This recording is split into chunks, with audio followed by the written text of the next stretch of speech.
अस्सलाम वालेकुम students. Nuclear physics course series के लेक्चर 17 में खुशामदीद। आज के सेशन में हम अल्फा डीके और अल्फा पार्टिकल के चार्ज और मास रेशो का जायजा लेंगे। हम देखेंगे कि ये क्या है, ये इतना अहम क्यों है और ये क्वांटम दुनिया का एक बहुत ही अजीब राज कैसे फश करता है। तो ये है हमारा आज का रोड मैप। हम अल्फा डीके के तारुफ से शुरुआत करेंगे, फिर अल्फा पार्टिकल की खुसूसियात देखेंगे, उससे निकलने वाली तवानाई यानी क्यू वैल्यू को समझेंगे, उसकी चार्ज टू मास रेशियो को कैलकुलेट करेंगे और आखिर में क्वांटम टनलिंग के पूरे इसरार राज से पर्दा उठाएंगे। तो चलिए अब बिल्कुल बुनियादी बातों से शुरू करते हैं। अल्फा डीके कुदरती रेडियो एक्टिविटी का एक अहम अमल है। यह कुदरत का तरीका है जिससे भारी गैर मुस्तहकम न्यूक्लियाई जैसे कि यूरेनियम या रेडियम अपना कुछ वजन कम करके एक ज्यादा स्टेबल हालत में आ जाते हैं। तो आखिर ये अल्फा डीके है क्या? ये वो अमल है जब एक एटॉमिक न्यूक्लियस अपने अंदर से एक अल्फा पार्टिकल को बाहर निकालता है। ऐसा करने से वो खुद तब्दील हो जाता है, उसका मास नंबर 4 से कम हो जाता है और एटॉमिक नंबर 2 से कम हो जाता है। ये किसी भी न्यूक्लियस के लिए अपनी जायद तवानाई और मास को खारिज करने का एक बुनियादी तरीका है।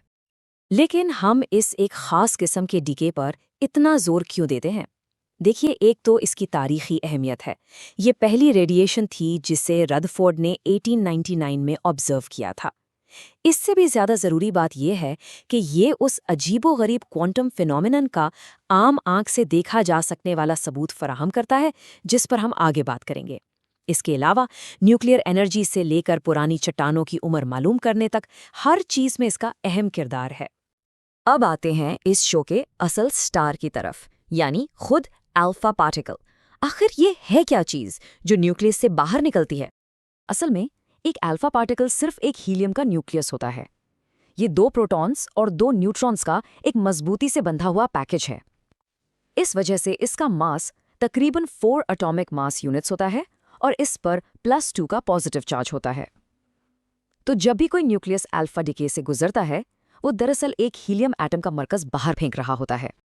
अल्फा पार्टिकल्स की 2 ऐसी खसूसियात हैं जो देखने में एक दूसरे के उलट लगती हैं। एक तरफ इनकी पेनिट्रेशन पावर बहुत कम है। इन्हें एक सुस्त रफ्तार बोलिंग बॉल की तरह समझें। इन्हें कागज की एक शीट या आपकी जिल्द जैसी पतली चीज भी रोक सकती है। लेकिन दूसरी तरफ इनकी आयनाइजिंग पावर हद से ज्यादा है। अपने +2 चार्ज की वजह से अगर ये आपके जिस्म के अंदर चला जाए तो ये शीशे की दुकान में एक बैल की तरह हर चीज से टकराता है और सेल्स को शदीद नुकसान पहुंचाता है। तो बाहर से ये इतने खतरनाक नहीं है, लेकिन अगर सांस के जरिए अंदर चले जाएं या निगल लिए जाएं तो इंतहाई खतरनाक साबित होते हैं। अच्छा, तो अगर एक न्यूक्लियस इस पार्टिकल को बाहर निकाल रहा है, तो ऐसा करने के लिए तवानाई कहाँ से आती है? यहाँ हम एक कॉन्सेप्ट से मुतारिफ होते हैं जिसे क्यू वैल्यू कहते हैं। ये मसावात पूरी कहानी बयान करती है। आप एक पेरेंट न्यूक्लियस यानी एक्स से शुरू करते हैं, फिर ये डीके होता है और एक नए हल्के डॉटर न्यूक्लियस यानी वाई में तब्दील हो जाता है और साथ में एक अल्फा पार्टिकल खारिज करता है। जैसा कि आप देख सकते हैं, दोनों तरफ नंबर्स बराबर हैं। मास नंबर 4 से कम हो जाता है और एटॉमिक नंबर 2 से। क्यू वैल्यू वो कुल तवानाई है जो डीके के दौरान खारिज होती है। ये उस मामूली से मास से आती है जो इस अमल में गायब हो जाता है। अगर आप डॉटर न्यूक्लियस और अल्फा पार्टिकल के मास को जमा करें तो वो असल पेरेंट न्यूक्लियस के मास से थोड़ा सा कम होगा। ये गायबशुदा मास, जिसे मास डिफेक्ट कहते हैं, आइंस्टाइन की मशहूर मसावत E = mc² के मुताबिक सीधा तवानाई में तब्दील हो जाता है। यही वो एनर्जी है जो अल्फा पार्टिकल को तेजी से बाहर धकेलती है। तो ये तवानाई तकसीम कैसे होती है? कंजर्वेशन ऑफ मोमेंटम के कानून की वजह से। हल्का होने के बायस अल्फा पार्टिकल इस तवानाई का तकरीबन सारा हिस्सा ले जाता है। फर्ज करें आप एक तोप से गोला दाग रहे हैं। हल्का गोला तेजी से आगे जाएगा जबकि भारी तोप से थोड़ा सा पीछे हटेगी। बिल्कुल यही उसूल यहाँ भी काम करता है।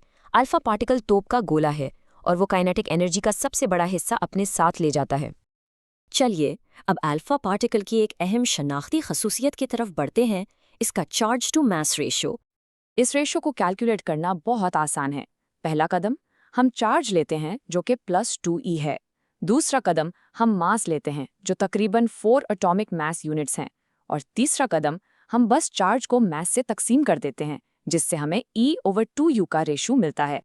जब आप इसमें अदद डालते हैं तो ये तकरीबन 4.8 ज़र्ब 10 के कुव्वत 7 कूलम्स पर किलोग्राम बनता है। इस नंबर के बारे में अहम बात यह है कि ये एक इलेक्ट्रॉन के इसी रेशियो से बहुत बहुत छोटा है।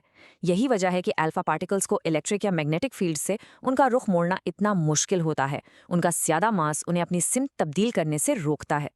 और अब हम इस कहानी के सबसे दिलचस्प और हैरानकुन हिस्से पर पहुंच गए हैं। अल्फा पार्टिकल आखिर न्यूक्लियस से बाहर निकलता कैसे है? क्योंकि क्लासिकल फिजिक्स के उसूलों के मुताबिक तो ये नामुमकिन होना चाहिए। पहेली ये है, न्यूक्लियस को जोड़कर रखने वाली कुव्वत एक तवानाई की दीवार बनाती है जिसे कूलम बैरियर कहते हैं, और ये दीवार तकरीबन 25 मेगा इलेक्ट्रॉन वोल्ट्स की होती है। इससे बाहर निकलने के लिए एक पार्टिकल को इस दीवार को उबूर करना पड़ता है। लेकिन हम जो अल्फा पार्टिकल्स देखते हैं उनकी तवानाई सिर्फ 5 MeV होती है। तो आखिर 5 MeV का पार्टिकल 25 MeV की दीवार को कैसे तोड़ सकता है? ये चार्ट इस मसले को तस्वीर की सूरत में दिखा रहा है। एक तरफ 25 MeV की जबरदस्त तवानाई की दीवार है और दूसरी तरफ पार्टिकल की सिर्फ 5 MeV की मामूली सी तवानाई। क्लासिकल फिजिक्स के नुक्ते नज़र से ये बिल्कुल वैसा है जैसे आप 25 फुट ऊंची दीवार पर से कूदने की कोशिश करें जबकि आपकी उछाल सिर्फ 5 फुट है। यह हो ही नहीं सकता। इसका हल, जो जॉर्ज गैमोव ने 1928 में पेश किया, एक ऐसा फिनोमेनन है जिसे क्वांटम टनलिंग कहते हैं। ये क्वांटम मैकेनिक्स का एक बहुत ही अजीब नतीजा है। ख्याल ये है कि पार्टिकल दीवार के ऊपर से नहीं जाता, वो इसके अंदर से गुजर जाता है। क्योंकि पार्टिकल्स वेव्स की तरह भी बिहेव करते हैं, इस बात का एक छोटा मगर गैर सिफर इम्कान होता है कि पार्टिकल बगैर तवानाई के दीवार चलाए सीधा दूसरी तरफ जाहिर हो जाए। यह अकेले थ्योरी सिर्फ ये वजाहत नहीं करती कि अल्फा डीके कैसे मुमकिन है, बल्कि ये इस बात की भी वजाहत करती है कि कुदरत में हाफ लाइव्स में इतना फ़र्क क्यों है। कुछ अनासिर माइक्रोसेकंड्स में डीके हो जाते हैं और कुछ को अरबों साल लगते हैं। ये सब टनलिंग के अमल के इम्कान पर मुनहसर है। अगर इम्कान ज़्यादा है तो हाफ लाइफ छोटी होगी, और अगर इम्कान कम है तो हाफ लाइफ बहुत बहुत लंबी होगी। ठीक है, चलिए अब आज के लेक्चर के अहम नुकात का खुलासा करते हैं। तो हमने देखा कि अल्फा डिके वो तरीका है जिससे भारी न्यूक्लियाई एक हीलियम न्यूक्लियस खारिज करके ज़्यादा स्टेबल हो जाते हैं। इन पार्टिकल्स को रोकना आसान है, लेकिन अगर ये जिस्म के अंदर दाखिल हो जाएं तो शदीद नुकसान पहुंचाते हैं। इस अमल के लिए तवानाई यानी Q वैल्यू मास के एनर्जी में तब्दील होने से आती है।